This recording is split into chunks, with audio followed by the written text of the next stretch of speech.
नुकत्याच लोकसभेच्या निवडणुका पार पडलेल्या आहेत आणि आता सर्वांचे लक्ष लागलेले आहे ते विधानसभा निवडणुकीकडे। आपण बघितले की गेल्या 2-3 दिवसापूर्वी अजितदादांचे वेगवेगळ्या प्रकारचे ट्विस्ट आपल्याला बघायला मिळाले की अजितदादा असे म्हणाले की खरंच लोकसभेला मी सुनेत्राला उभं केलं ती चूकच केली आणि असं असताना त्यांनी नंतर परत 1-2 दिवसापूर्वी पुण्यामध्ये पत्रकारांनी विचारल्यानंतर सांगितलं की जर कार्यकर्त्यांची इच्छा असेल तर जयला उमेदवारीबाबत आपण पार्लमेंटमध्ये विचार करू।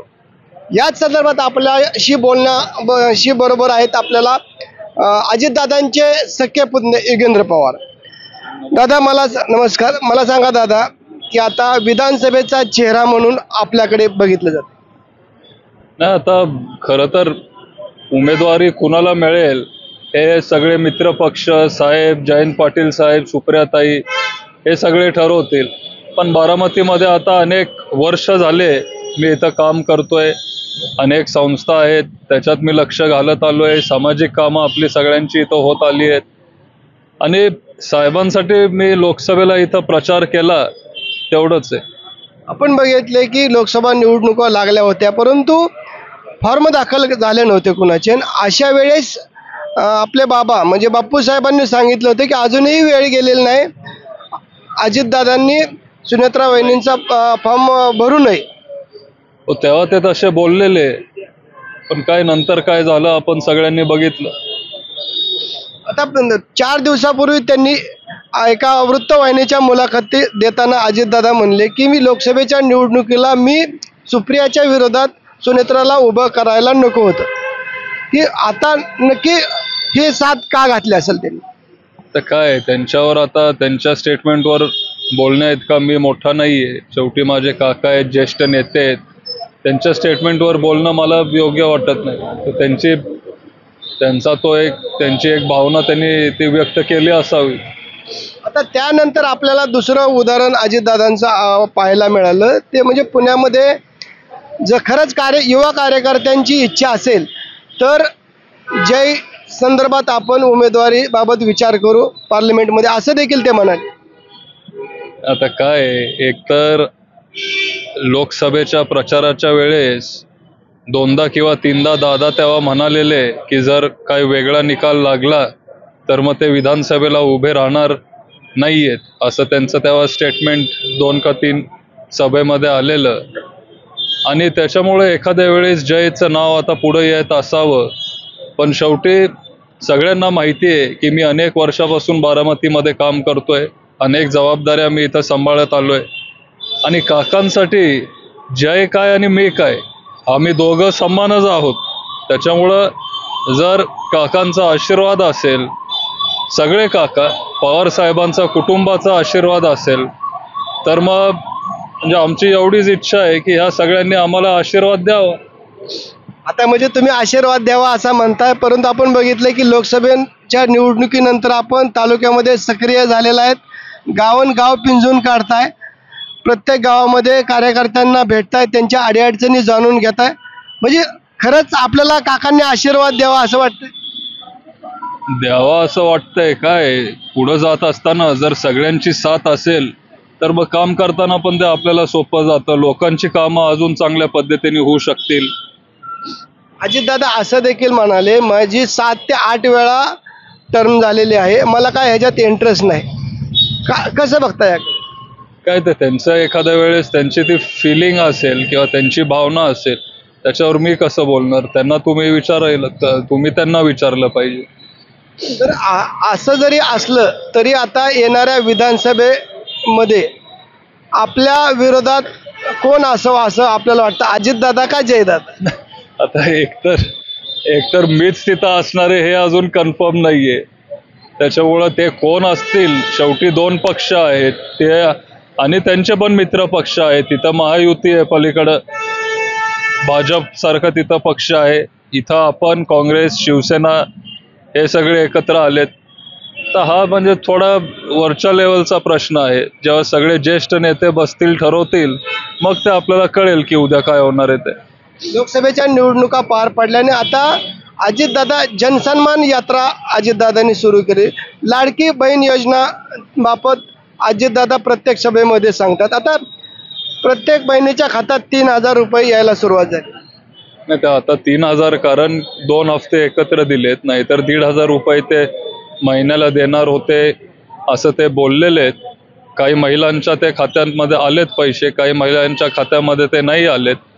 तरी इलेक्शनच्या आत्ता 2 महिन्याआधी त्यांनी ही योजना सुरू केली, त्याचा नक्की स्वागत आहे. आणि आमचे सगळे जे बहिणी आहेत, सगळे महिला आहेत, त्यांना ह्या योजनेचा जास्तीत जास्त लाभ घ्यावा, फायदा घ्यावा अशी आमची एक भावना आहे. कारण शेवटी हे सरकारचे पैसे आहेत, जे टॅक्समधून गोळा केले जातात, हे ते पैसे आहेत. आणि जर आमच्या गरीब महिलांना ते मिळत असतील तर मग चांगली गोष्ट आहे. फक्त व्यवस्थित पद्धतशीरपणे ते पैसे सगळ्यांना पोचावे हीच एक माझी इच्छा आहे, अपेक्षा आहे. आपण अनेक निवडणुका बघितल्या, परंतु पहिल्यांदाच अजितदादांनी एक गुलाबी रंग निवडलेला आहे, पिंक कलर निवडलेला आहे. आता जॅकेट देखील त्यांचं पिंक आहे, रॅली सर्व पिंक मध्ये होत आहे. कसं बघताय? सगळ्यांना स्वतःचा अधिकार आहे. आज तुमचा पण शर्ट पिंकच आहे. सगळ्यांना जे काय वाटतं ते तो कलर घालत असतात. येणाऱ्या विधानसभा निवडणुकीच्या संदर्भात आपली काय अशी चर्चा झाली का? म्हणजे आपले आता विधानसभा निवडणुका येऊ पाहतात, आपण दौरे वाढवलेले आहेत. पवार साहेबांबरोबर नंतर आपल्याला बघितलंय की आपले आपले अध्यक्ष जयंत पाटील यांनी देखील दुजोरा दिलेला आहे आपल्या उमेदवारीबाबत. काय तेव्हा आपली इथं शिवस्वराज्य यात्रा होती, बारामतीमध्ये ते आलेले. तेव्हा तरुण इथं जास्त मोठ्या संख्येने इथं उपस्थित होते, उत्साह होता त्यांच्यामध्ये. त्याच्यामुळे ते भाषणात जयंत पाटील साहेब काय ते बोलून गेले असतील काही गोष्टी. आपण बारामतीचा दौरा करताय, प्रामुख्याने आता सर्वजण म्हणतात विकास अजितदादांनी केलेला. प्रामुख्याने आता महत्वाच्या कुठल्या गोष्टी तुम्हाला महत्वाच्या वाटतात? काय आहे, आज बारामतीचा जर पाया कोणी बांधला असेल तो फक्त पवार साहेबांनी बांधलाय. बारामतीमध्ये पाणी, शिक्षण संस्था, रोजगार, इंडस्ट्री हे सगळं पवार साहेबांनी इथं आणलं. ग्रामीण भागातला विकास तो पवार साहेबांनी तो जास्त केला. शहरातला पण विकास केला. आज MIDC मध्ये 40,000 मुलं मुली तिथं नोकऱ्या करतायत, काम करतायत. हे सगळे कंपन्या पवार साहेब घेऊन आले. पाणी बारामतीमध्ये जाणई सिरसाई असेल, पुरंदर उपसाय असेल, हे सगळे योजना, नाझरा धरण असेल, अनेक लिफ्ट इरिगेशन स्कीम सगळे पवार साहेब इथं घेऊन आले. आणि त्याच्यामुळं त्यांच्याच पावलावर पाऊल टाकून आम्ही सगळे पुढं जात आहे. आणि हे सगळे जे त्यांची कामं होती, सामाजिक विकासाची जी कामं होती, ती आम्ही पुढे घेऊन जाणार आहे. असं जरी असलं तरी आपण बघितलंय की अजितदादांनी ज्यावेळेस विद्याप्रतिष्ठान हातामध्ये घेतल्यानंतर आपण विद्याप्रतिष्ठानचा एरिया बघितला, रस्ते बघा, इमारती बघा, सुसज्ज इमारती आहेत. म्हणजे परदेशाच्या धर्तीवर या ठिकाणी इमारती उभारलेल्या आहेत, रस्त्याची उभारणी झालेली आहे. हे तरी आपल्याला मान्य करावे लागेल. नाही, आता शहरामध्ये काही ठिकाणी चांगले रस्ते झालेत, काही मोठे इमारत झालेत, चांगली गोष्ट आहे. पण आज भरपूर लोकांच्या घरांमध्ये पाणी नाहीये, आज वीज पण नाहीये, शेती करायला पाणी नाहीये. आपली नीरा नदी एवढी दूषित झाली आहे की त्याच्यामध्ये हात पण घालता येत नाहीये. खूप लोक आज पण उपाशीपोटी आहेत. हे सगळं कुठेतरी थांबलं पाहिजे. आणि या लोकांचा, सर्वसामान्य लोकांचा विकास झाला पाहिजे, ही साहेबांची तेव्हा भावना होती. आज ही आमची भावना ती आहे. इंडस्ट्री मोठ्या प्रमाणात आली पाहिजे.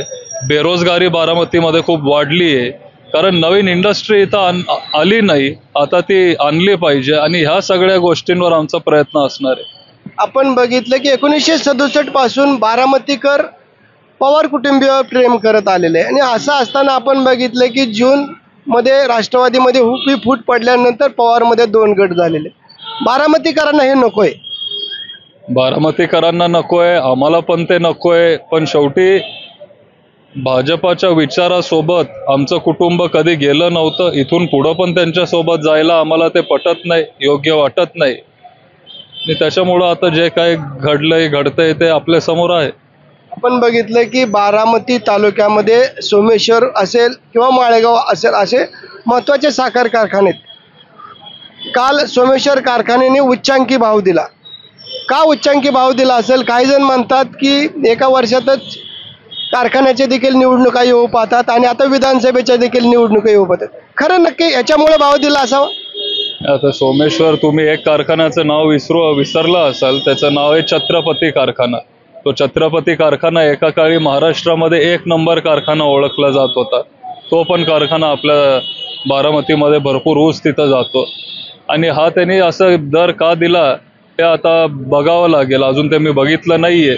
पण इलेक्शन जवळ आलंय, त्याच्यामुळे लोक बारामतीचे फार हुशार आहेत, त्यांना सगळं कळत असतं.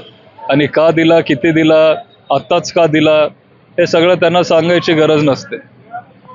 भविष्यात तुम्ही आता बारामतीचा दौरा करताय, युवकांना काय आवाहन करा? युवकांना एवढंच आवाहन करीन की जे काय आपले पुरोगामी विचार आहेत, शाहू फुले आंबेडकर साहेबांचे विचार आहेत, ते फक्त बारामतीमध्ये नाही तर अख्ख्या महाराष्ट्रामध्ये ते आपण जपले पाहिजेत. बारामती 50-60 वर्षापासून किंवा पूर्वी त्याच्या आधीपासून पण पुरोगामी विचाराचा एक तालुका म्हणून मानला जातो. इथून पुढेही आपण सगळ्यांनी एकत्र राहिलं पाहिजे आणि हे विचार आपण पुढं नेले पाहिजेत. हेच माझे आव्हान असेल त्यांना. शेवटचा प्रश्न की येणारी विधानसभा निवडणूक पवार विरुद्ध पवार अशीच होणार असं दिसतंय? आता सांगता येणार नाही. शेवटी त्यांचा उमेदवार कोण आहे, आपले उमेदवार कोण असतील ते त्याच्यावर अवलंबून आहे. एकदा ते ठरवलं जाईल मग आपल्याला ते नक्की आपलं ते पिक्चर क्लिअर होईल. तर हे होते योगेंद्र पवार. येणाऱ्या विधानसभा निवडणुकीमध्ये नक्की लढत कुणाबरोबर होणार हे आपल्याला पाहावं लागणार आहे. जितेंद्र जाधव, न्यूज 18 लोकमत, बारामती.